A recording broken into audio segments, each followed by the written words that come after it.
Welcome to On Thick Ice, a podcast about navigating relationship intricacies by two people who are just trying to make one work.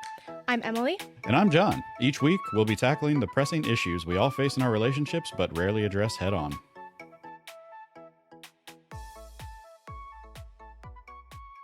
We talk about a lot of relationship issues and intricacies on this show. That's kind of our whole shtick. But we haven't really delved into any different types of relationships beyond romantic ones. We've been talking boyfriend, girlfriend, wife, husband, wife, partner. Mm-hmm. But there's a lot of different relationships out there, and I think it might be time we get into something else. What do you think? Is this a proposition? Maybe. Okay, different episode. Threesome? No, so I thought that maybe that was something we could get into today. A type of relationship that is not a romantic one, and the way that it can affect our lives. Okay.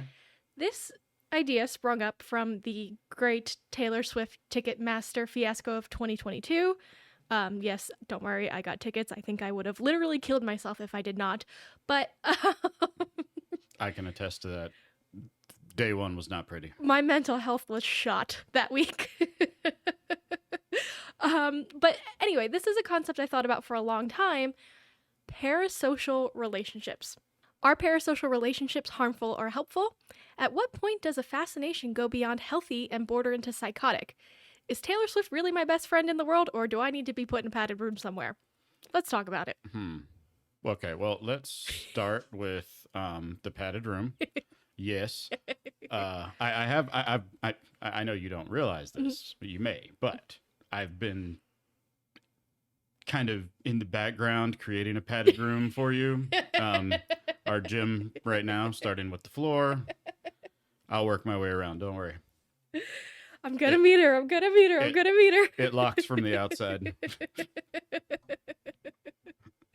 So, yes, But that was just my joke. Okay. I don't know what the fuck the words you said were. Oh, I'm gonna tell you. Oh. I'm gonna tell you. Okay. So this is one of those things that kind of like love languages. You were surprised that it was something that I have talked about before and had conversations about, but I have had conversations about parasocial relationships. Okay. And it truly was inspired by the Taylor Swift Ticketmaster fiasco. But I also, if you remember one time, I called into Web Crawlers, my favorite podcast, and talked about parasocial relationships with them. Mm-hmm. So I do recall. This is part of my lexicon. You have no idea what it is, right? I mean, no. Okay. So I'm going to give you definition. It's two different definitions, but they pretty much say the same thing just to make things more clear for you. So like the dictionary definition, if you will, is a parasocial relationship is a one-sided relationship that a media user engages in with a media persona. Okay. Break it down. Parasocial relationships are one-sided relationships where one person extends emotional energy, interest, and time, and the other party, the persona, is completely unaware of the other's existence. Parasocial relationships are most common with celebrities, organizations such as sports teams, or television stars. Okay. So this outdates or predates rather, like internet. Yes. Okay. Yeah.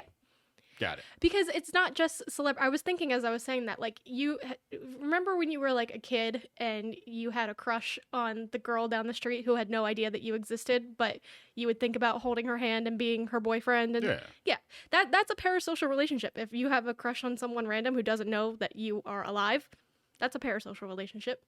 Okay. It doesn't just have to be celebrity, but that's the easiest way to think about it. Celebrity, social media, TV stars, that kind of stuff. Sure. What I didn't know and what made me feel like this was worth talking about is that there are different kinds of parasocial relationships. So to me, just right off the bat, I think, based on that definition, I have a parasocial relationship with Taylor Swift because I love her and I listen to her music and she's a big part of my life, but she has no idea that I exist on this planet. Right? She did wave to you once. She did wave to me once. That was a pretty big deal. I'm not gonna let that one. Yeah, that was a pretty big deal to me.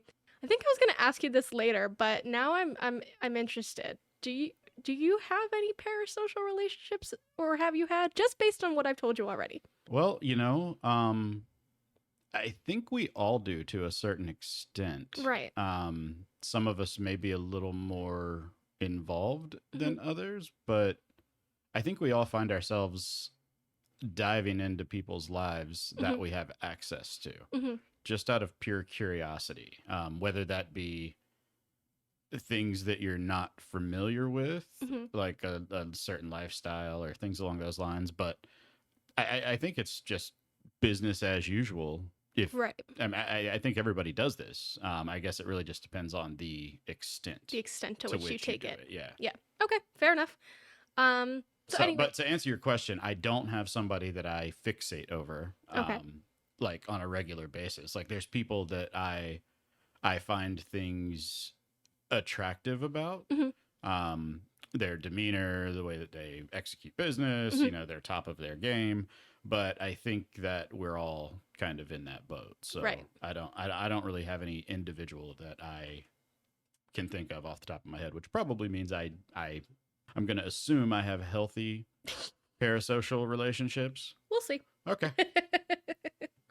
So anyway, that like Stank. like I was saying, there are different kinds of parasocial relationships, and I Mm. never thought of it broken down like this. So this article, I really liked the examples that they used, but I used my own as well.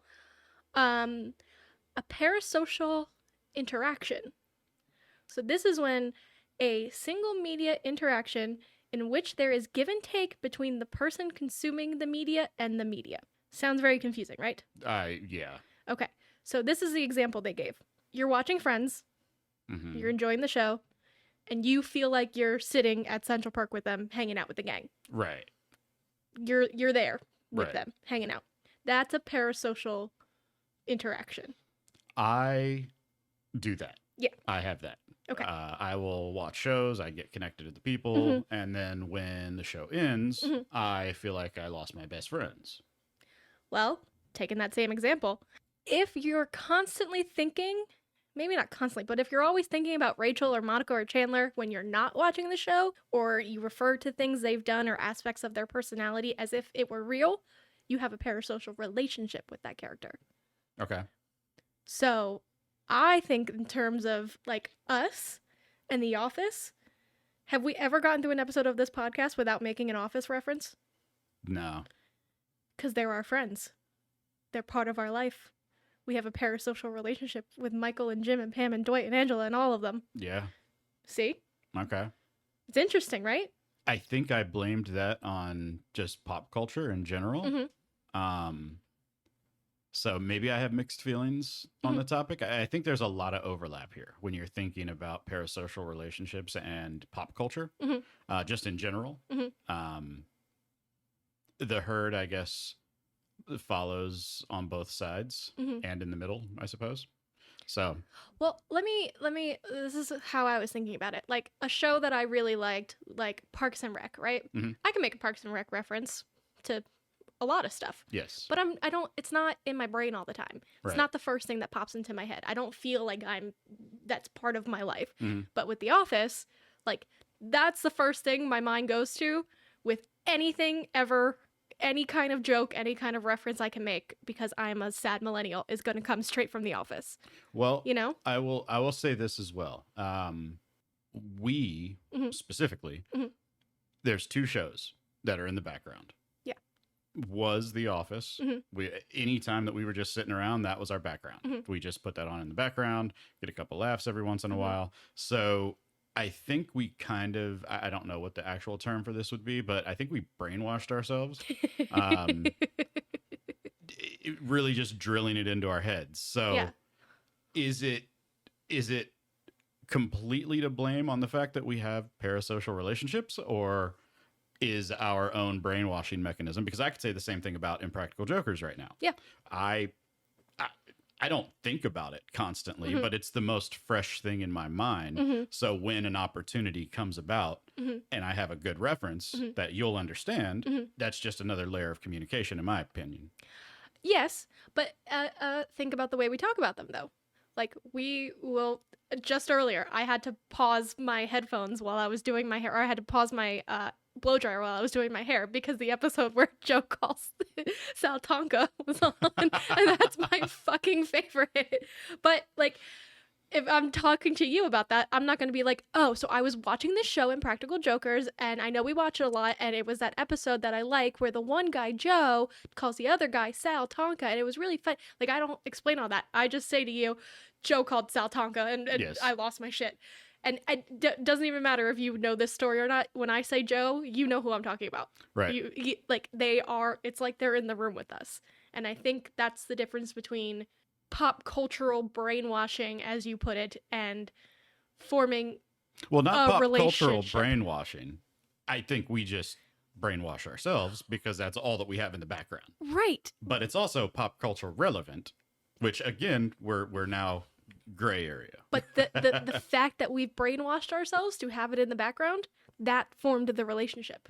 You're forming bonds. It's the same way you form a relationship with an actual person. You spend time with them. You get to know them. You talk to them. You find out things about them. And then all of a sudden, you're friends or you're Yes. together. Well, you're right, because I mean, I have been interested to know why they are the way they are. Exactly. And I look into it. Mhm. I didn't learn much Mhm. because they're just Yep. fucking nuts. Yes. But yeah.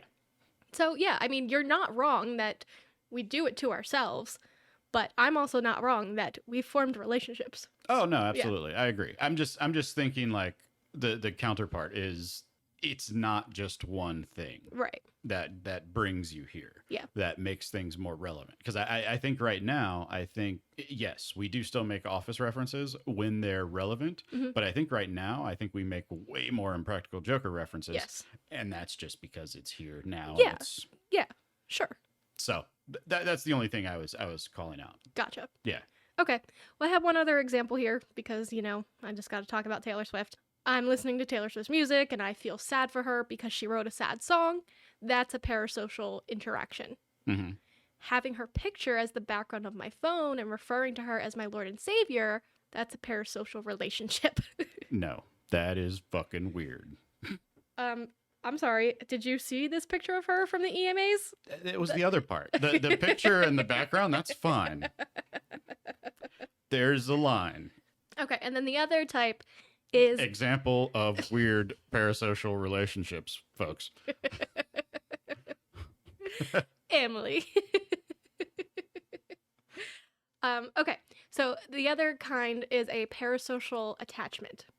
Okay. And this happens when a media persona becomes a source of comfort, security, and a safe haven. Mm-hmm. So, again, I have a parasocial attachment to Taylor Swift. She is my comfort person. She's a constant in my life. She's somewhere where I feel like I'm at home.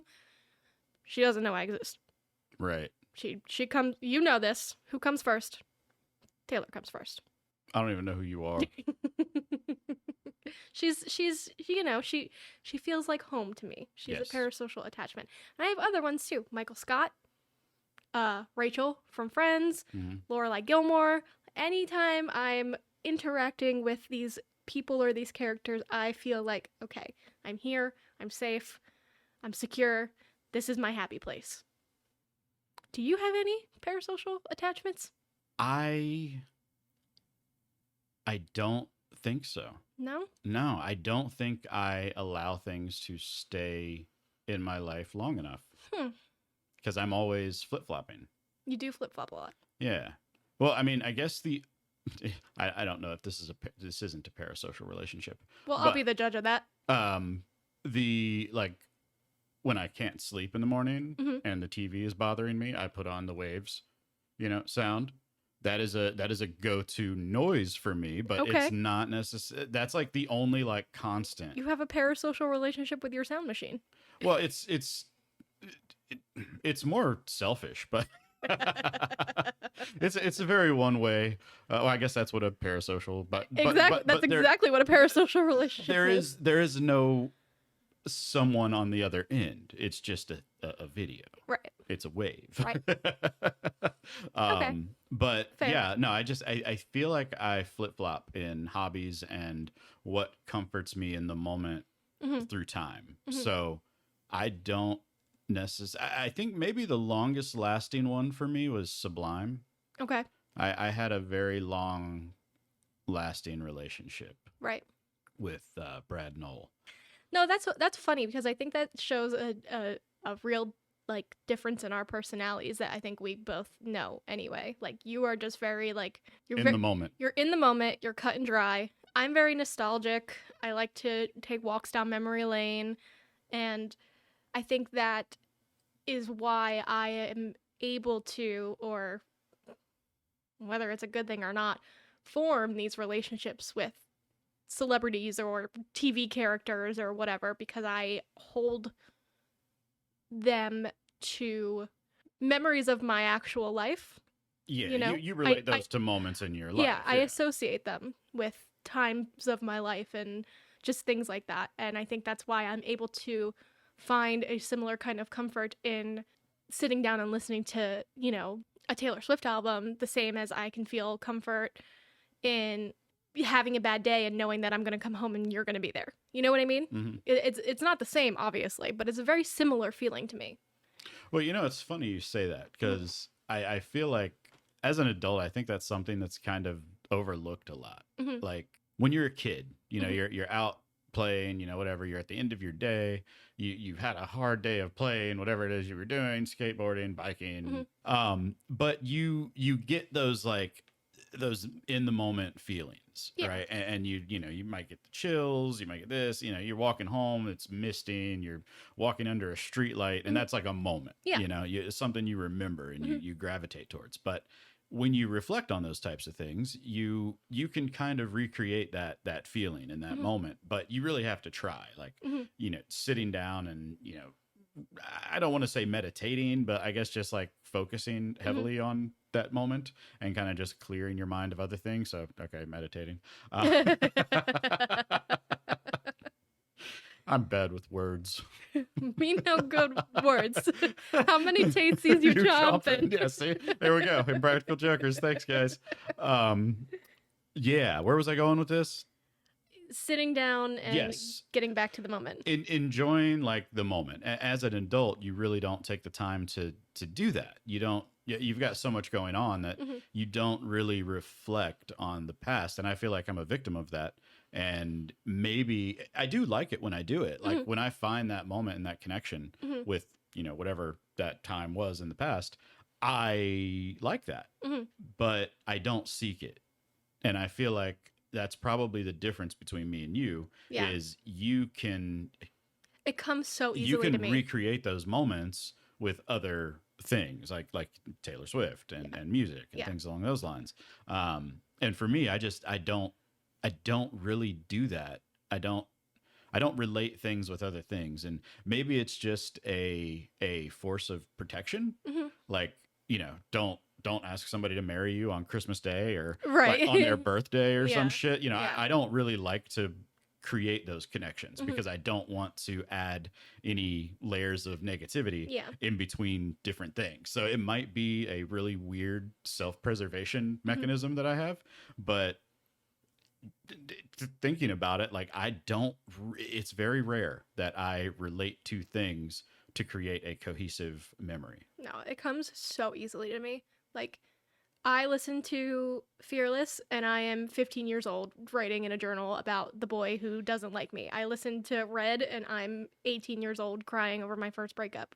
1989, I'm 21 and at college and just, being single for the first time of my life. And it's like that it just takes me to those places. It's not that simple for me. It's gotta be like electrical dynamite that happens to recreate a moment. It's got to be a smell. It's got to be a lighting effect.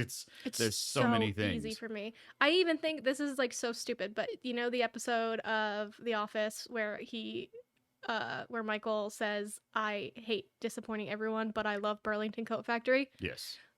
I remember every time I watch that scene, it makes me laugh every time, but it reminds me of the time where you were at work at Burlington and I was sitting on the couch and I was eating cheese fries and I took a video of him saying that and sent it to you while you were at work, and I literally, like, I watched that scene and I can taste the cheese fries. Like, I those moments are like so intense for me. Yeah. Over so many things. Yeah, that doesn't work that way for me. It's interesting. Yeah. So I guess we're gonna find out if I'm, crazy. Let's get into some of the levels of parasocial relationships. Parasocially crazy. Yes, parasocially crazy. Ignoring the other crazies. Yes. So there's I'm really painting you in a negative light, but you're all of your crazies I like. So how about that? Thank you, honey. That was sweet. Yes. Anyway, there's 3 different levels of parasocial relationships that we can talk about. And this kind of goes into whether or not you're having just like healthy connections or if you really need help. So the first one is entertainment social. So kind of what we've been talking about. The figure serves as a source of entertainment or gossip or whatever. That's just plain normal. You like a band, you like you like a celebrity, you like a character on a show, you like an influencer, and that's where it ends. You like their stuff, you might talk about them sometimes, but that's pretty much it. Okay? Yes. Then you've got intense personal. So this involves having a strong interest, feelings, and compulsions about a media personality or celebrity. Okay. I feel like my thing with Taylor Swift is where I fall here, because I do have a strong interest in her, not just her music and what she creates, but her as a person. I always say that I, of course, love her music, but I admire her as a person and who she is.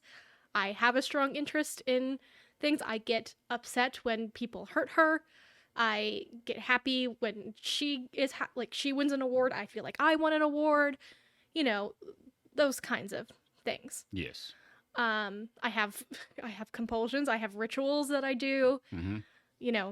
I wasn't going to say it. I've got my album release rituals and all those kinds of things. And then you've got... Wait.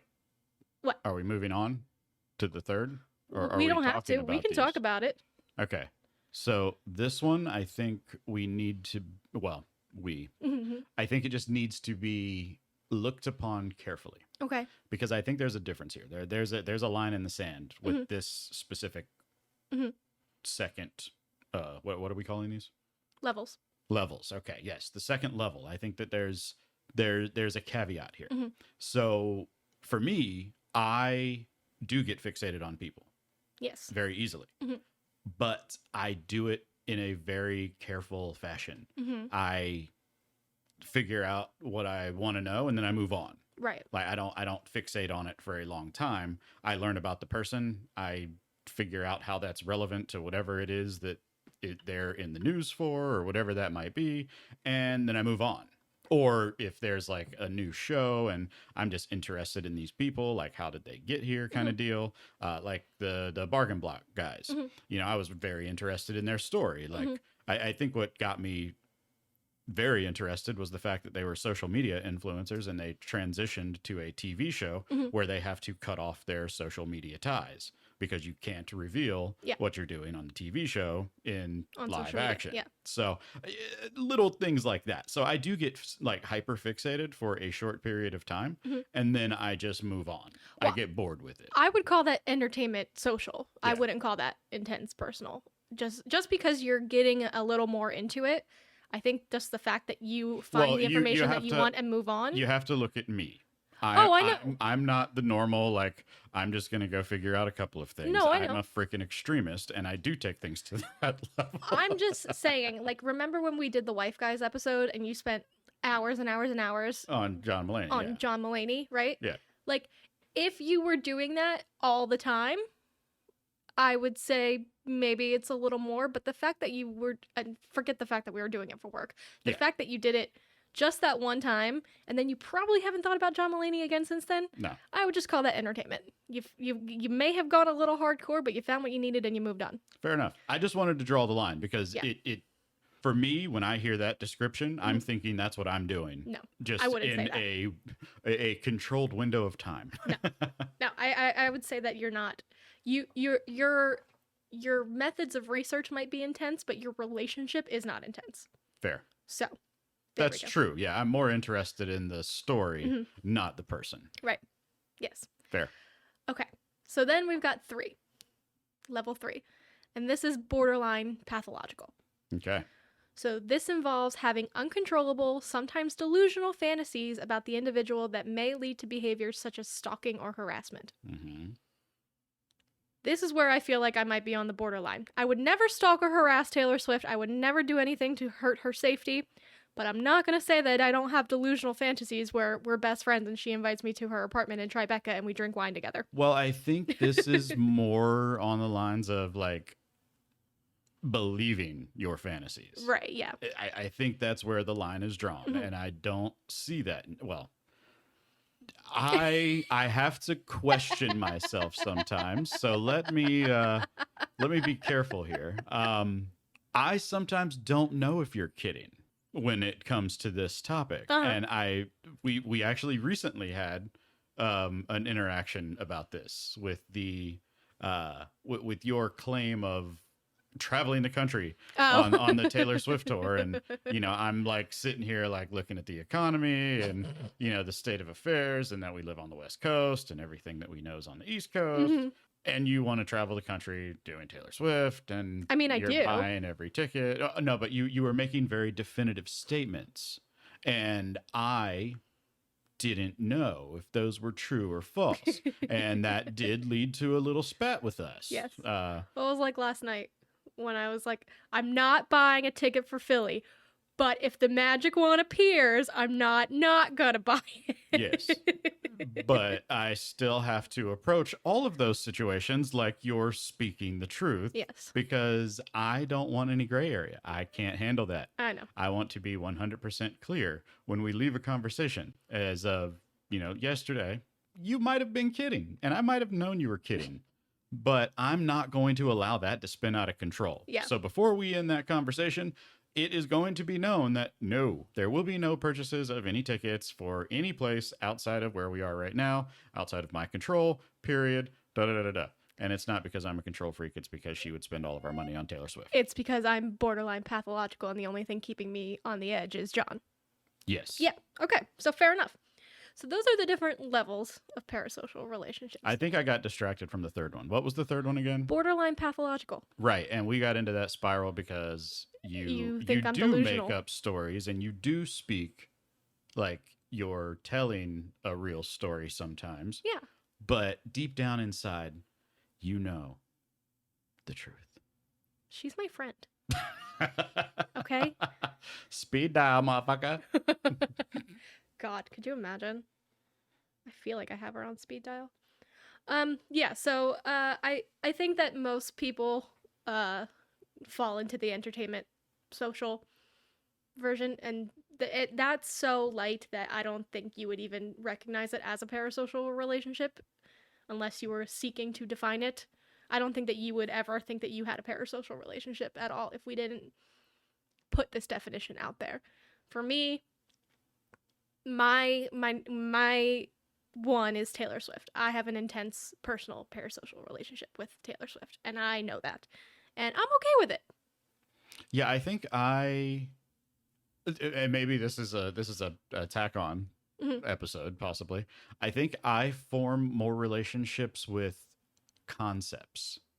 Just for instance, when we were getting married, we were putting together the website, all that good stuff. I loved getting back into the code and doing that again and refreshing my memory of things that I once was very, very good at. And I do feel like I have a relationship with code in certain aspects. And this goes for many other things that I've done. I mean, marketing, things along those lines. I feel like I develop like these parasocial relationships that you're describing about Taylor Swift. I feel like I develop those bonds with conceptual, with hobbies, whatever you want to call them. It's hard to like wrap them into a single statement. But you get my point. I do. Yeah. Yeah. I feel like that's more or less what I do. So I'm not, I only call that out because I don't want it to seem like I'm just a weird person that doesn't form relationships with anything. I feel like I form relationships with different things. I think you're more normal than I am, for sure. All right, so let's talk about some potential drawbacks to forming parasocial relationships, because of course, it's not always fun and happy, right? Yes. No, I'm just like thinking of like crypto, like people get nuts, like well, yeah, that's money. Death of course threats, they do. people threatening family members, and these relations. I mean, there's a lot of money involved, obviously. You should have seen the death threats on Twitter during the Ticketmaster fiasco last week. Yeah. Yeah. Towards people who got tickets. Oh, wow. Yeah. Jeez. Oh, well, I mean, I guess like the ones like reselling. I mean, I could. No fans getting tickets. People were just pissed at other people for getting tickets when they didn't. Oh, okay. Yeah, that's why I barely posted about the fact that I got tickets. Right. I gotcha. Just jealous fucking trolls. Yes. So that leads me to purchasing behavior. This is what stuck out to me with the whole tickets thing, because so many people, and I would have been included if I'd gotten the seats that I wanted, spent so much money on tickets for this tour. Like for one seat, like $1,000 for a VIP ticket. People are selling all sorts of shit to get, like, I see it literally every day. People are selling like their rare vinyls and merch and shit because they're like, I blacked out and I spent $1,500 on tickets. Like, I don't even know what happened. Right. That doesn't happen if you're just a casual fan of something. Just because she's mine, I know this whole episode seems like it's Taylor Swift themed. It is, but she's my only example. Political views and voting decisions. That, I mean, we can go completely down the Donald Trump MAGA rabbit hole on that one, because people are fucking insane when it comes to him. But yeah. I would like to point out the Swift lift of 2018, when Taylor Swift spoke out about politics for the first time in her career. Remember that? And not as well as you. And well, it was in Miss Americana, and the voting registrations like went off the charts. The number of young people signing up to vote. Is that a great thing that, a bunch of 18-year-olds are signing up to vote because a pop star told them to? Probably not. But is it a good thing that a bunch of 18-year-olds signed up to vote? Probably. I'm not going to fault that, because it's about awareness. Yeah. And if it takes somebody like a Taylor Swift to bring awareness, then fine. Mm-hmm. That's what it did. Right. It wasn't a negative. So anyway, kind of like we were saying, the influence may be positive or negative depending on whether the parasocial relationship with the media figure is positive or negative. So I think that's fair. Yeah. I mean, looking at like current times right now, like Elon Musk, for instance, he is, I think everybody right now has somewhat of a parasocial relationship with him. Yes. Just because of the antics. So, and that's positive for some, negative for others. Exactly. That's exactly what I was getting at, is that I think is a very relevant right now example. Right. All right. Well, potential advantages of parasocial relationships. That's what I really wanted to get to, because I wanted to justify my particular brand of crazy. Okay. Okay. I had my own initial thoughts, but I'm interested to see where this will go. Okay. So parasocial relationships can certainly have drawbacks, but they may also have some benefits as well. Some of the positive effects include increased belonging. So parasocial connections can increase self-confidence, improve one's belief in their self-efficacy, and result in stronger feelings of belonging. Yes. Makes sense. I could agree with that wholeheartedly. Reduced loneliness. Mm-hmm. The isolation caused by quarantine orders issued during the COVID-19 pandemic had increased interest in the social surrogacy role media figures can play.